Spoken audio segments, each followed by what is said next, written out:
को नमस्कार। आप सभी का स्वागत है।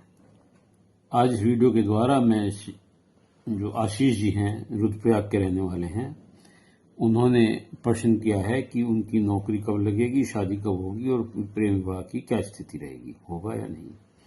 उनके द्वारा बताए गए समय के अनुसार उनका बर्थ चार्ट सिंह लगन का निकलता है और उसमें लगन में शुक्र है, चौथे सुख स्थान में केतु है, दशम भाव में शनि और राहु है और 11वें भाव में बुध योग है और 12वें भाव में मंगल, चंद्रमा और गुरु है। कुंडली को प्रथम दृष्टया देखें आप तो इसमें राहु केतु के बीच सारे ग्रह हैं, तो इसमें काल सर्प योग बनता है जो आपके कार्यों में और जीवन में बाधाएं उत्पन्न करता है। रुकावटों के साथ आधे अधूरे काम होते हैं। इस योग का उपाय ये है कि आप शिव जी का रुद्राभिषेक किया करें, रुद्राभिषेक करते रहा करें। दूसरी स्थिति, क्योंकि प्रश्न आपका शादी और कारोबार से संबंधित है, तो आपके सप्तम भाव की देखेंगे तो मंगल की पूर्ण दृष्टि इस पर पड़ रही है और यहाँ 12वें भाव में मंगल होने की वजह से आप मंगली योग है, आपकी कुंडली मंगली योग की है। उसके अलावा शनि की भी पूर्ण दृष्टि इस भाव पर पड़ रही है, सप्तम भाव पर पड़ रही है और शनि इसके स्वामी है जिनका संबंध छठे भाव से भी हो रहा है।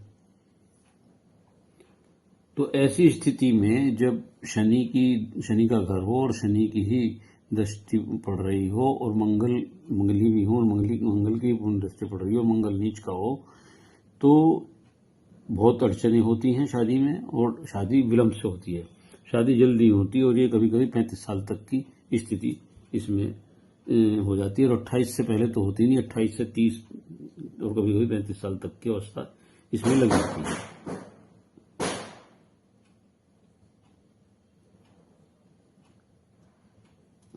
इसके अलावा प्रेम विवाह होने पर भी वे सफल होने की संभावना नहीं है, क्योंकि शनि और मंगल की स्थिति जो है वो इस स्थिति में नहीं है कि आपका प्रेम विवाह हो। सिर्फ शुक्र की इस घर को देख रहा है, इसके अलावा कोई ऐसी स्थिति नहीं है। और सुख स्थान में केतु बैठे हुए हैं जो आपको गृह सुख की स्थिति में व्यवधान पैदा करते हैं ग्रह। तो ऐसी स्थिति में अगर आप शादी भी कर लेंगे तो वह सफल शादी नहीं होगी, हालांकि संभावना प्रेम विवाह की नहीं है। अब आपके हम दशम भाव में देखते हैं, शनि राहु बैठे हैं। शनि राहु का बैठना अच्छा नहीं होता और ये पिशाच योग बनाता है। गलत तरीकों से धन कमाने की आप कोशिश करेंगे जो उचित नहीं है।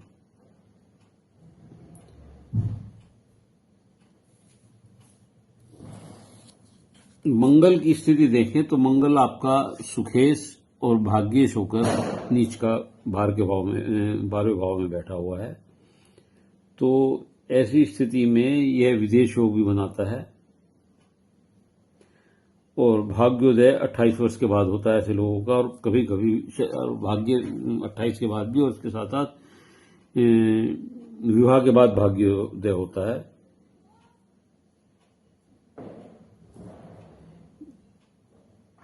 बुधादित्य योग आपका है, तो ऐसा लगता है कि आप निजी काम करेंगे।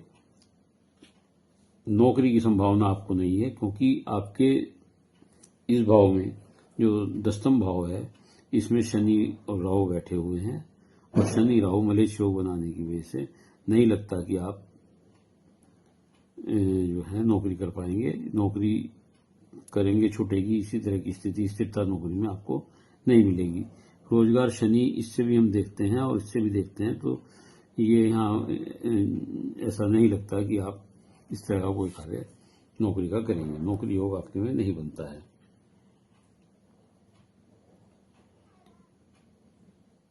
केतु गृह सुख में कमी करता है, मानसिक परेशानी देता है, माता से विरोध या विचारों में भिन्नता करता है या उन्हें कोई परेशानी होती है। तो ऐसी स्थिति में आप इसके लिए तो गणेश जी की आराधना करें, गणेश जी को दूबड़ा चढ़ाया करें। उसके काल सब के लोग के लिए मैंने आपको बताया है कि आप शिव जी का रुद्राभिषेक करें। शनि के लिए और ये जो पिशाच योग बना हुआ है इसके लिए आप हनुमान जी की पंचमुखी मूर्ति की पूजा कर सकते हैं या हनुमान जी को चौराट चढ़ा सकते हैं। इससे आपको निश्चित तौर से लाभ होगा। अब आपका प्रश्न है नौकरी के लिए सीधी, तो उसका जवाब यह है कि कोई स्थायी नौकरी आपकी नहीं लगेगी, छूटती रहेगी। 28 वर्ष में या शादी के बाद आपका भाग्योदय होगा और शादी आपके 28 से 30 वर्ष तक के बीच हो सकती है। प्रेम विवाह के संबंध नहीं है।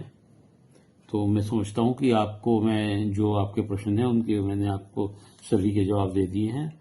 और यदि आपको ये वीडियो मेरी अच्छी लगी हो तो इसे लाइक करिएगा, शेयर करिएगा और कमेंट्स बॉक्स में जाकर अपने विचार लिखिएगा। इसके अलावा यदि किसी और का कोई प्रश्न है तो मेरे चैनल को सब्सक्राइब करते हुए अपना एक प्रश्न पूछ सकता है। अपनी डिटेल भेज करके उत्तर अवश्य दूंगा, लेकिन समय जरूर लग सकता है जवाब मिलने में, इसलिए पेशेंस रखिएगा। धन्यवाद।